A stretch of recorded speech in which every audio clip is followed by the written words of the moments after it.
দেবীগঞ্জে গণশুনানি অনুষ্ঠিত হয়েছে। পঞ্চগড়ে দেবীগঞ্জে উপজেলা প্রশাসনের উদ্যোগে গণশুনানি অনুষ্ঠান অনুষ্ঠিত হয়। আজ রবিবার 30 নভেম্বর 2025 দুপুর 12টায় উপজেলা পরিষদ হলরুমে এ আয়োজন করা হয়।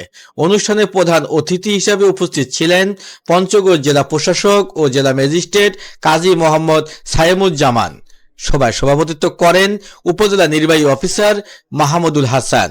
গণশুনানিতে সাধারণ মানুষের বিভিন্ন অভিযোগ ও সমস্যা শোনা হয় এবং দ্রুত সমাধানের আশ্বাস দেন সংশ্লিষ্ট কর্মকর্তারা। নাগরিকদের উপস্থিতি ছিল উল্লেখযোগ্য। জনদুর্ভোগ কমাতে নিয়মিত গণশুনানি চালিয়ে যাওয়ার ঘোষণাও দেয় উপজেলা প্রশাসন। আজকের মোটামুটি আমাদের কাছ থেকে পাওয়া প্রাপ্ত এখানে অনেকগুলো অবকাঠামো বিষয়গুলো রয়েছে। সেই অবকাঠামো বিষয়গুলো আমি বলবো আপনাদেরকে লিখে দেবেন। অবকাঠামো যারাই যেগুলো বলেছেন সেগুলোতে একটা আবেদন দেন, সেই আবেদন অনুযায়ী কাজ করতে আমার সুবিধা